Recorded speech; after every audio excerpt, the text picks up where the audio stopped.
Et c'est maintenant le moment de cette interview avec Xavier Dunant, au départ accompagnateur en montagne, guide du patrimoine, herbaliste, enseignant de yoga, palette de connaissances et de passion avec la voix de transmettre.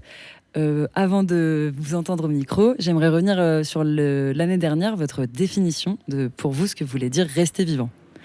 Alors, c'est le souffle qui fait qu'on est vivant, la respiration. Lorsque l'on est, c'est la première chose que l'on fait, et c'est ce qui nous fait pleurer pour la première fois. C'est un phénomène étonnant et fondateur. Tous nos rythmes sont créés à partir de la respiration. On est dans la conscience de cette vie avec la première inspiration, et on meurt lors de la dernière expiration. Lorsqu'on vit, on est entre les deux, l'inspiration et l'expiration. Tant qu'on fait ça, on est vivant, si on en a conscience.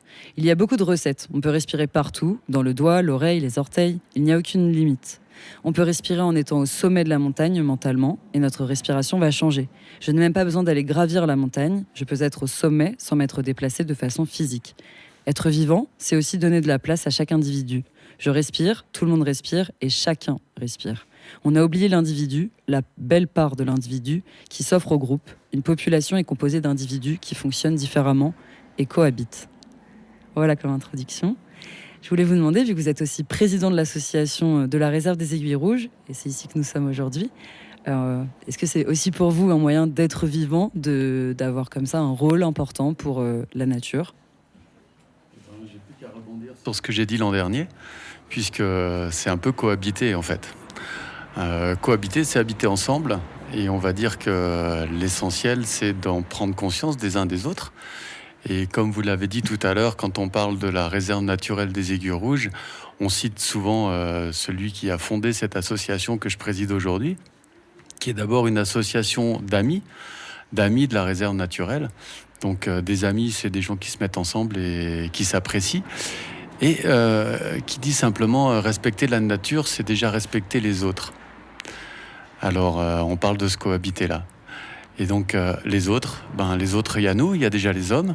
C'est une part importante et on s'en pose bien des questions aujourd'hui. Et puis il y a tout ce qui nous entoure, puisque de toute façon, on ne peut pas vivre tout seul. Et quand on parle d'association, on ne peut que parler de nature, puisque en fait, tout ce qui nous entoure n'est qu'un ensemble d'associations. Et quel est votre rôle du coup dans l'Arnard et en quoi ça vous tient à cœur vraiment de présider cette réserve ? Alors, comme beaucoup de choses, on dit qu'on y arrive par hasard, mais on ne sait pas trop où est le hasard. En fait, mon rôle, c'est le président. Alors, c'est celui qui signe les papiers, c'est celui qui est responsable, comme on dit aujourd'hui, juridiquement parlant. Et puis, des fois, si on regarde un orchestre, c'est celui qui dirige l'orchestre. Mais ce qui veut dire que sans les musiciens, il n'y a pas d'orchestre non plus. Donc, c'est toujours un rôle qui peut être important dans un sens, et puis qui est simplement un rôle par rapport à l'ensemble. Donc moi aujourd'hui, je m'occupe de coordonner différentes choses. On est tout en relation. Je sais qu'Alex Bruno vient de vous parler un petit peu de tous ces mélanges, ces organisations qu'on a en commun. Et puis là, juste dernièrement, on vient de fêter les 50 ans de cette association, qui est un phénomène quand même particulier parce que on dit 50 ans, il y en a qui les ont, il y en a qui les ont pas, peu importe. Mais de dire qu'on parle de nature et on se projette en 1972 et qu'on vient faire de l'invitation à observer la nature, de l'invitation à la préserver, à en prendre soin, à la découvrir et à s'émerveiller, au point après de créer une réserve naturelle, non pas pour la mettre sous un bocal, mais pour avoir un lieu unique, particulier, où on va pouvoir montrer cette belle nature. Et puis, en fait, bien sûr, pour la préserver partout. Mais ça, c'est en 1972. On finit les 30 Glorieuses. Et on n'est pas du tout en train de se dire, on va préserver la nature. Donc, c'est vraiment d'avant-garde.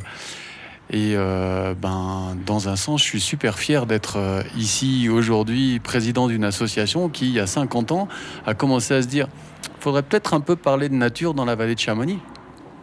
Et on sait qu'aujourd'hui, bien sûr qu'on parle de nature. On ne peut pas venir dans la vallée de Chamonix sans regarder la nature. Le Mont Blanc fait partie de la nature, tout fait partie de la nature. Mais quelles en sont nos limites ? Ça, c'est toute notre problématique de société d'aujourd'hui. Et on est vraiment au cœur d'un lieu particulier, puisque Chamonix, c'est la vallée touristique la plus visitée au monde. Et en 72, ça l'était déjà. Et on se dit quand même de parler de nature. Et puis de s'installer là, au sommet du col des Montets, un lieu à cheval entre une vallée et l'autre. Alors la vallée de Chamonix, bien entendu, et puis la vallée de Valorcine. Donc, comme vous êtes appelé la radio des ours, c'est vraiment le phénomène. On est juste entre les deux.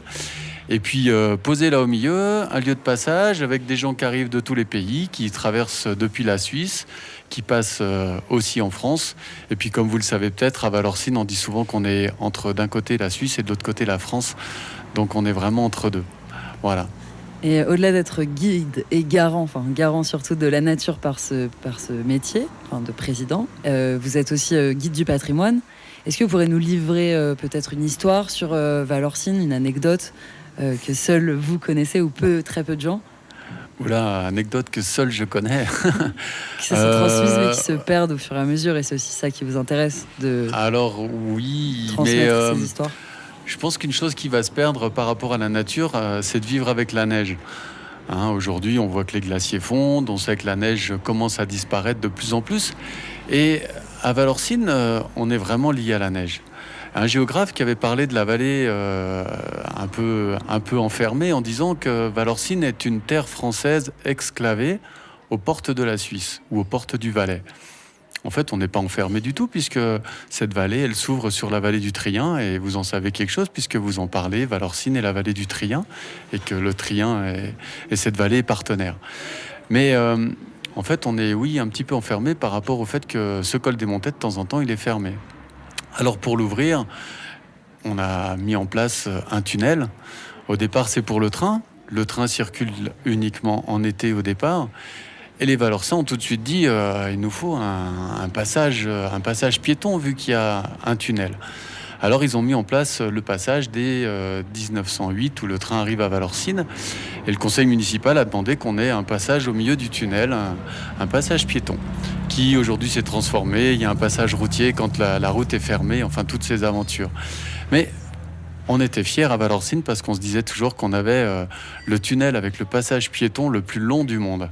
Et c'est vrai que sur 1,8 km, c'était pas mal d'aventures, surtout quand on était plus jeune et que de temps en temps, la route étant fermée, il fallait traverser et aller au collège. Alors c'était un peu moins sympa d'aller au collège, mais on était un petit peu fiers quand même d'avoir traversé le tunnel pour aller au collège. Voilà, en tout cas des anecdotes qui ont marqué beaucoup de gens de Valorcine. Et puis peut-être que ça va se diminuer petit à petit, mais voilà en tout cas, Valorcine et son tunnel. Merci pour cette anecdote. On va revenir juste après une pause musicale.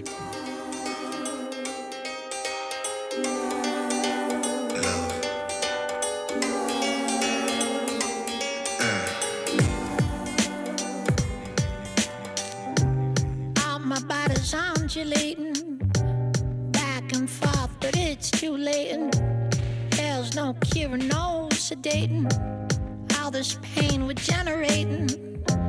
This prolonged, insane, grotesque thing that we wrongly have been naming love. Honey, this ain't love, no. À Saf, où est le faux, où est le vrai, je ne sais pas, 50-50. Dans la vallée des rois traîne la reine Nefertiti. Son cœur n'a que 20% dans une cagnotte de litchi. Mais le cactus renaît, Oxmokuchi. Elle est là, elle aime le lilas. Et la nature au parfum de l'île, elle est balade à cheval dans le Guatemala. Cela avant l'arrivée d'Attila. Love. Honey, this ain't love. I want you to hold me perpendicularly only. A sundown Father God, as we were born to fear. I want you to hold me perpendicularly only. A sundown Father God, as we were born to fear. It's raining cats and dogs and lightning strikes my heart and sheds some light on to the fact it ain't so frightening how there hasn't been your pretty side in so much time. My teeth are whitening from the blood was shed while biting love. Honey, this ain't love.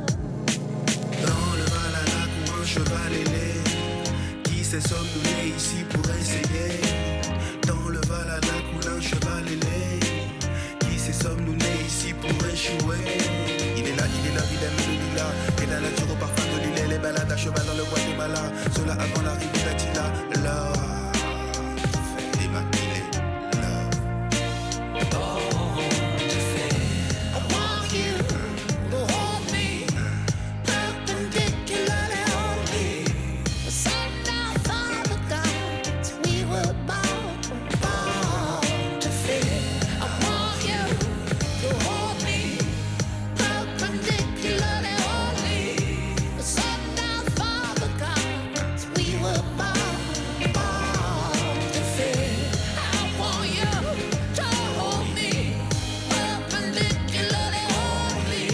Somehow, Father God, we were born to fit. Né pour échouer.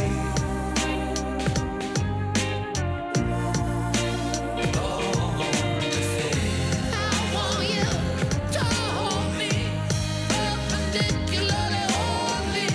Somehow, Father God, we were born to fit. Je souhaite que tu me retiennes. La balle et la nappe perpendiculairement. Qui c'est sommes cadran soleil, c'est Dieu. Car nous sommes nés ici pour échouer. Dans le Valhalla, courage allé. Qui c'est sommes-nous ici pour essayer?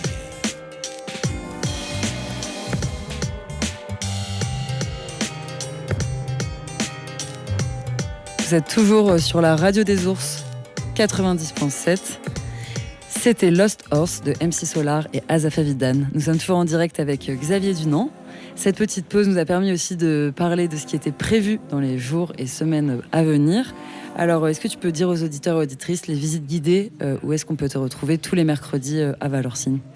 Ah oui, alors je change de casquette et je fais guide du patrimoine, donc les visites du patrimoine sur des thèmes un peu particuliers ici, puisque on est une vallée qui a accueilli des peuples valsaires. Alors tout ça, c'est des grands mots, mais ça vaut le coup d'en parler. Et donc, je fais une visite le mercredi matin de 10h à midi. Voilà, je la propose toute l'année. Après, c'est sur inscription, donc soit sur le site de l'office, vous trouvez mes coordonnées, soit sinon sur mon site et en trouvant visite du patrimoine à Valorcine. Voilà. On peut aussi vous retrouver demain dans le cadre des ateliers gratuits proposés par la Nuit des Ours pour un cours de yoga dans la montagne. Ce sera de 14h à 16h et le rendez-vous à la Poya. Sinon, pour continuer avec toutes ces casquettes, vous êtes aussi herbaliste. Et je me demandais si vous pouviez peut-être nous raconter, ou alors nous raconter une anecdote par rapport à des plantes qu'on pourrait consommer, qui seraient à portée de main, mais qu'on ne connaîtrait pas. Des plantes étranges et inconnues. Ou qu'on voit, mais on ne sait pas qu'elles se mangent. Alors ça va être peut-être compliqué de trouver des plantes, mais bien sûr, il y en a énormément. En fait, on n'ose pas tellement. Le fait même que l'ortie, par exemple, tout le monde sait qu'on en consomme ou qu'on peut en consommer. On peut l'acheter en gélule, c'est une plante magnifique. Mais l'histoire de l'ortie, alors je l'ai piqué à quelqu'un, c'est pas de moi, mais disait qu'en fait l'ortie était arrivée sur Terre avec une belle couleur, une super belle fleur, et comme elle avait beaucoup de propriétés, on peut même tisser de l'ortie, on peut l'utiliser donc pour se soigner, à manger. Faut quand même penser qu'il y a 10 fois plus de vitamine C dans de l'ortie que dans une orange. Plus du fer, plus du calcium, plus du silicium, enfin plein de choses. Et donc tout le monde allait chercher de l'ortie. Et l'ortie a un petit peu prié, ou en tout cas est allé chercher un peu les entités supérieures pour leur demander de changer un peu d'aspect et de pouvoir rester sur Terre, parce qu'elle avait peur de disparaître tellement elle était jolie. Les gens en prenaient pas soin du tout, mais l'utilisaient énormément. Non, après, des plantes très ordinaires, on peut avoir bien sûr les pissenlits que tout le monde mange ici. Et puis il y en a une qu'on appelle à Valorcine la fiotzette. Alors ça, tout le monde dit ouais, c'est quoi la fiotzette? Nous les Valorcins, on sait ce que c'est que la fiotzette. Voilà. Mais c'est simplement une petite fougère qu'on va trouver dans les pierriers, dans les murs de pierre, et qui a le goût de réglisse, tout simplement. Voilà, c'est un polypode, et un polypode ordinaire ou vulgaire, comme on le dirait en latin, mais qui est tout à fait courant ici, et on peut aussi bien en faire des infusions, aussi bien venir le goûter. Voilà, on apprend ça quand on est petit, Et puis, en fait, on arrive à manger toutes les fougères. Puis quand on est plus grand, on regarde dans les bouquins, on se dit « Ah ben non, mais les fougères, des fois, c'est toxique quand même. » Mais ça va, on est toujours vivant, donc on reste en vie. Et finalement, plus grand, on ne sait plus vraiment laquelle c'était. Alors, on va rechercher dans les bouquins, puis on retrouve la petite Fiozzette. Voilà, en tout cas, ce nom vraiment issu du patois local. Qui veut dire ? Alors, j'en ai aucune idée. Ok, Voilà. C'était déjà beaucoup de connaissances. On pourrait parler des heures avec toutes ces casquettes. Merci d'être venu au micro de la radio des ours. C'est maintenant le moment d'une pause musicale avant de retrouver la chronique de Jessica.